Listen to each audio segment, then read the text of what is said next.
বলে। এই যে ইসলাম জানতেছেন না, আমরা সব মানুষগুলো জানি, তো কিয়ামতের ময়দানে আপনাকে আমাকে 5টা প্রশ্নের জবাব দেওয়া লাগবে। আরে এই 5টা প্রশ্নের জবাব দেওয়া লাগবে এটা না জানি, আমি তো এটা জানি মানুষ, আমি মুসলমান যেহেতু হয়েছি, 5 ওয়াক্ত নামাজ যে আমার উপরে ফরজ, এটা আমরা আপনার জানি না সবাই? আপনি আমি সবাই জানি না বলেন? সবাই জানি তো না? দাড়ি পাকা মুরব্বী ছাড়া মসজিদে কয়জন যুবক আসে বলেন? আপনি বাবা দাড়ি পাইকা গেছে, আপনি মসজিদে আসতেছেন, আপনি জানেন আপনার কবরে যাওয়ার সময় হয়ে গেছে, এই জন্য আপনি মসজিদে আসতেছেন। অথচ আপনার ঘরে 2টা ছেলে আছে, মেয়ে আছে, স্ত্রী আছে, তারা নামাজ পড়তেছে কিনা আপনার খবর নাই।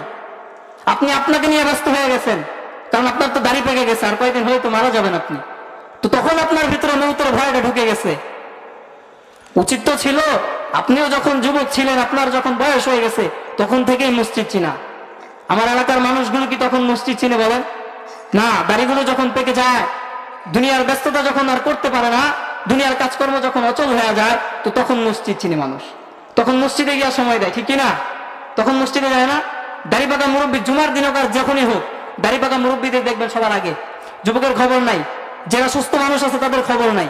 তো যারা মুরব্বী তারা বুঝতেছে আমার চলে যাওয়া লাগবে। আরে ভাই, যে যুবক আছে সে কি মারা যাবে না বলেন? সেও তো যাবে। সে কখন মারা যাবে এটা তো কখনো কারো জানা নাই। ওয়ালিকুল্লি উম্মাতিন আজাল, আল্লাহ জানায় দিতেছে যে ওয়ালিকুল্লি উম্মাতিন আজাল ফাইদা জা আজালুহুম লা ইস্তাখিরুনা সাআতাও ওয়া লা ইস্তাকদিমুন। তো যুবক আর বৃদ্ধ এই তো নয়, আল্লাহ বলতেছে যে একটা সময় আসবে, নির্দিষ্ট একটা সময় আছে। তো এই সময়টা যখন আসবে, ওয়ালিকুল্লি উম্মাতিন আজাল ফাইদা জা আজালুহুম লা ইস্তাখিরুনা সাআতাও ওয়া লা ইস্তাকদিমুন। সময় আসতে দেরি হবে, সে যুবক আর বৃদ্ধ হোক, সে 60 বছরের হোক আর 6 বছরের হোক, সময় আসতে দেরি হবে, তো তাকে ছোঁয় মেরে তুলে নিয়ে যেতে দেরি হবে না। তো একটা টাইম আমাদেরকে দেওয়া আছে, একটা সময় নির্দিষ্ট আছে, এত দিনে আমি দুনিয়াতে বাঁচবো।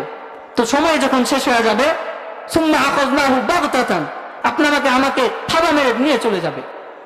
সময় থাকতে আমাদেরকে পরিবর্তন হওয়া লাগবে, ঠিক কিনা? সময় থাকতে পরিবর্তন হওয়া লাগবে কিনা?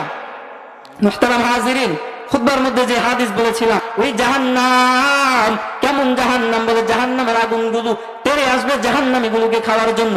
কেন কেন এই মানুষটা জাহান্নামী হওয়ার কারণ কি? বলে দুনিয়ার মোহে পড়ে আখিরাতটাকে ধ্বংস করে দিছে। কাল কিয়ামতের ময়দান যখন কায়েম হয়ে যাবে, সব মানুষগুলো আধাত উপরে যখন সূর্য চলে আসবে, আল্লাহ তাআলা নবীর মাধ্যমে হাদিসের মাধ্যমে জানায়া দিলেন, দুনিয়াকে ভালোবাসতেছি, কাল কিয়ামতের ময়দানে আল্লাহ তাআলা জিবরাইলকে বলবে, ও ফেরেশতা জিবরাইল, কিয়ামতের ময়দানে এক বৃদ্ধা রূপী কালো ভয়ঙ্কর মহিলার আবির্ভাব করাও।